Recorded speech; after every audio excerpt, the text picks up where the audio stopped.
Hey, welcome back to another installment of Decatur Dish. I am Maria Moreau with Atlanta News First, joined by Dan Wisenhunt. And Dan, it is back to school season. How are you feeling as a parent? I got a bottle of champagne in the fridge. I'm ready. As soon as I drop them off, I'm gonna pop that sucker open and enjoy the end of summer.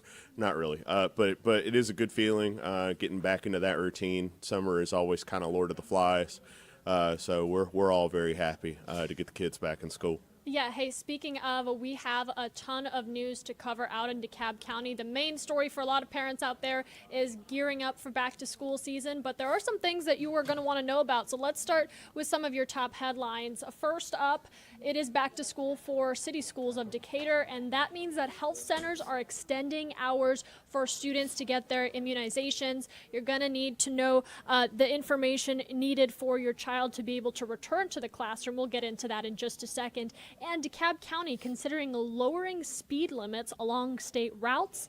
A new budget for animal control officers will hopefully better address the animal shelter crisis in DeKalb County. And joining us today is a special guest, Senator Kim Jackson. She will be talking with our lovely co-host here, Dan Wisenhunt, about a number of topics, including annexation and cityhood and addressing housing affordability. So let's get into some of these topics. Dan, I want to start with back to school season, top of everybody's mind. Those health centers, important information. As we all know, parents need to take this step for their student before they reemerge into a busy classroom with other kids. So a lot of helpful information for getting your vaccinations and immunizations. Right. You got to have health, you got to have vision, you got to have hearing screenings, you got to have all your immunizations if it's their first time in school. Are going to extend the hours a little bit. I think it's going to be through August 1st. They're going to extend it till 7:30 at DeKalb County Health Centers, and then they're going to extend it, I believe, on August 6th and 7th. And they'll do all the things. They'll do immunization, vision, hearing, that sort of thing. City Schools of Decatur is back today, which is wild to me, but they are back today. It's still July. And DeKalb County Schools starts on Monday, August 1st. Exciting stuff. It is. It's crazy to think that summer is already flown by, and now we're getting back into the mix of things. The roads are going to get a little busier. And speaking of roads, let's talk about some major changes being proposed by the Georgia Department of Transportation. Lower speed limits along state routes, mainly impacting the Decatur area. Our Yasmina Alston took a closer look at this and how it's going to impact your neighborhood. Decatur, where the Georgia Department of Transportation made recommendations to the city in order to make these streets safer. And as the school year is about to begin for many students who walk, families say they're looking forward to those recommendations, which include lowering the speed limits on state routes through Decatur to 30 or 35 miles per hour, depending on the street. Those include Scott Boulevard, Claremont and College Avenue, Commerce Drive, and South Candler Street, according to our news partners at Decatur Dish. GDOT also looked at intersections and recommended where no turns on red could be implemented. The city requested this study to be done in response to multiple incidents involving pedestrians. Pedestrian and cyclist advocates love it, and people who drive all the time hate it. So, having a normal one in DeKalb County. I will add that the city of Decatur has also started a pace car program where you can go get a sticker, and you are going to drive the speed limits through Decatur. So they're going to put this on all city vehicles, and anybody who wants a sticker can have one. And if you just want to be a busybody, you can drive around the streets of Decatur at the speed limit and slow everyone else down. If you just have nothing else to do and you want to be the speed police in Decatur, you can be. Fun way to spend your weekday. I know. You've been empowered. All right, let's talk about animal control in DeKalb County. It's a new push to add more animal control officers to the county to hopefully address some of that overcrowding and pets that we find astray. Yep. So DeKalb County Commissioner Michelle Long Spears has really put a lot of work and effort into this. She created the steering committee. Her and Ted Terry and a couple other commissioners proposed a budget amendment. They're going to try to increase the number of animal control officers from 18 to 25 by 2025. They're going to get a liaison sort of to handle these animals that are tied up in court cases that are at the shelter for weeks and months. They're going to try to pay the animal control officers more. They're going to have a mobile spay and neuter clinic, which is probably a story in its own right. She's also forming this steering committee. It's going to be 25 people made up of people in the community, and they're going to be tasked with doing these animal-focused events. And Zoe Seiler and I were at the coffee shop the other day, and the DeKalb County offices are called Maloof, the Maloof building, and so they should do an animal adoption event at Maloof, and they could call it the Floof at Maloof, and you could adopt cats and dogs and whatever. That was just my idea, but oddly enough, people are actually interested in it, even though I was just goofing around at Corner Cup.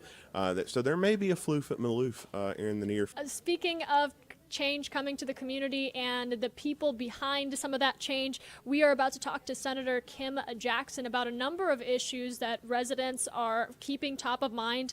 I just wanted to give some background on Senator Jackson, representing District 41, which is Avondale Estates, Brookhaven, Clarkston, Stone Mountain, Stonecrest, and other communities. Let's take a listen to that interview. And joining us today is State Senator Kim Jackson. Senator Jackson, how are you doing today? I'm doing great. It's good to be here. Thank you for joining us. Disclosure, we are inviting her Republican opponent in the November election, Jeff Newland. He will be on our show next week, and we'll be asking them both the same questions. So with that, Senator Jackson, you've been in the Senate since 2021? That's correct, yes. And you currently live in Stone Mountain? I still live in Stone Mountain. Do you still live on a farm, or did I just imagine that you live? No, I live on a farm. We have about 10 acres with you. goats and chickens and ducks, yes. And you are an Episcopal priest as well? That is correct. Awesome. Well, thank you for joining us again. And we have a few topics that we want to get into as we head into the November election. The first thing I wanted to talk about is the state's 6-week abortion ban. You know, Senator Ossoff held a hearing in downtown Decatur, had some doctors talk about some of the impacts of this on maternal health and women's health in Georgia. What is your take on the 6-week abortion ban? What's your position on it, and what will you do about it if you are reelected this fall? Sure. So I fundamentally believe that the 6-week abortion ban puts people's lives at risk. I am very much opposed to that ban. I believe in choice. But also what we're learning from doctors is that women are going to the hospital with complications, and because they're past that 6-week portion, but because maybe they're not quite in a place of danger, doctors don't know what to do. And so they're turning women away. They are going back home with complications and waiting to get closer to the point of death, essentially, before they're able to get the services that they need. And so we've got I think this is actually a crisis in terms of the medical care for women, not just those who would like to have abortions, right? Because what we have with a 6-week abortion ban is basically a forced birth situation. But we also have people who've gotten pregnant who want to be pregnant, who want to carry a baby, and something really terrible happens, and they can't get the care they need because of the way that our law is written. So were you in the Senate when this bill was passed and adopted? I was not. It was passed a year before I was elected. So being a member of the Senate and having seen it operate, do you think that legislators think through the consequences of some of these bills when they're adopted? Because it seems like there's a lot of ambiguity and unintended consequences that are surrounding this specific bill. Yeah, that's right. I mean, Dan, I can give you an example of not thinking it through. So in Georgia, we have the personhood bill that goes along with the 6-week abortion ban, which basically says that if a person says that they are pregnant, then they can claim the child tax credit on their taxes. We didn't think through what the tax implications of that would be, how many people would be able to list that as a credit, but also there's no way to verify that, right? Basically, any woman of childbearing age can say, you know what, I was pregnant for a day in the year of 2024, so I'm going to get that tax credit. Not thought through at all. And we're going to continue to bump up against this issue as long as we have the personhood, as long as we have a 6-week ban of these unintended consequences. But I want to be clear, because I've been in the Senate long enough, it's not because people didn't bring these issues up. These types of issues came up in the well. These types of issues came up in testimonies. And legislators, colleagues on the other side of the aisle just refuse to hear them out. I did not realize you could. They were not verifying whether or not you were actually with child when you claim the tax credit. That's fascinating. They're not tracking this at all, right? They can't verify it because can't there's no verify social it. security number, right? And you could be with child, and then if you have a miscarriage, then there won't be a social security number in the future. So there's no verification. Right now, today, somebody can go and say, I need that tax credit. And we also don't know how much money it's costing us, right? Every tax credit costs the state of Georgia.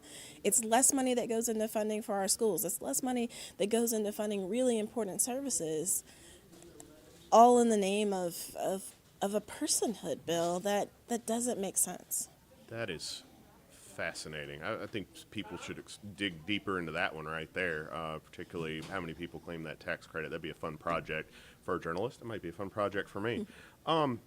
Annexation and cityhood in DeKalb County is a divisive issue, as you well know. So for the purposes of our viewers who don't follow this, annexation and cityhood is when you are in an unincorporated area of DeKalb County, meaning you live in the county but you don't live within a city limits, and you either join an existing city through annexation or you create a city based on unincorporated areas of DeKalb County. There was a city of South DeKalb, Greenhaven. The name keeps changing, but there was a big proposal for that.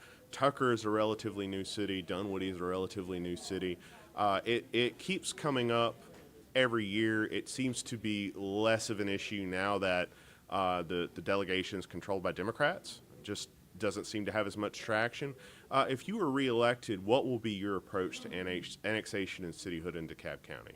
Yeah, so when it comes to annexation, I want to take a very important and intentional role. I actually sponsored this last session an annexation bill for the city of Pine Lake because there were 2 lots on the city line that were receiving police services and water services from the city of Pine Lake, but they weren't paying taxes. So we took a very measured approach, contacted those owners of the lots, tried to get them to voluntarily annex into the city, and when they wouldn't, then we took legislative action because it makes sense, right? When you are receiving services but not paying for them, we try to make that fair.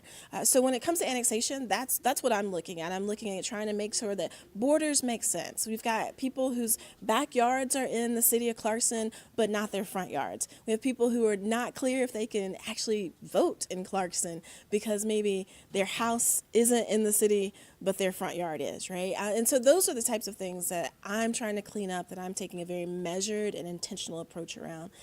As it relates to cityhood, I'm always willing to hear the conversation, but I will say I've yet to heard anyone with a compelling argument for why we would need to create another city in DeKalb County. The cost that it would have on those who live outside of unincorporated DeKalb County is often greater, and I'm one of those people who lives outside of unincorporated DeKalb County, but I also represent a large portion of unincorporated DeKalb County, and so any proposal for a city, I want to make sure that it looks out and cares well for those who are outside of those city bounds. Do you think cities are more responsive to the people they serve, though, relative to county government?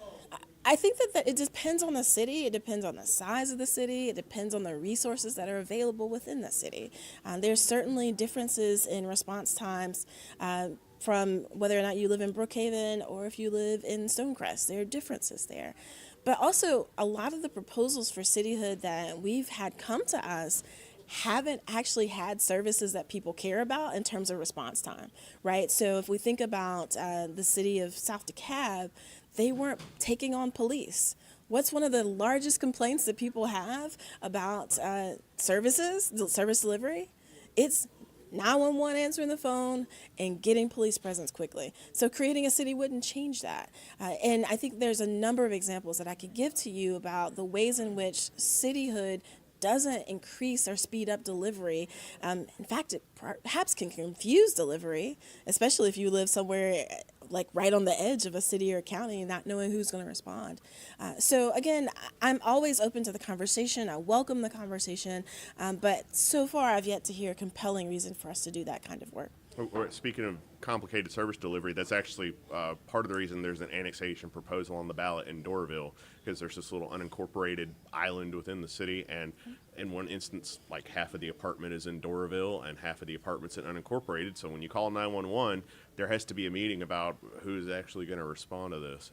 So you're right about complication and service delivery and things like that. And that's always something that needs to be considered when these annexation and cityhood proposals come up. Switching gears. Dan, just real quick, I'll Sure. say we have the very same problem in Clarkson. You have a large apartment complex. A portion of it's in the city of Clarkson. The other part isn't. What does Clarkson do? They serve the entire complex because they don't want to wait to figure out who's going to respond. But that means that there's a group of people who are receiving services from Clarkson who aren't paying taxes to contribute to it.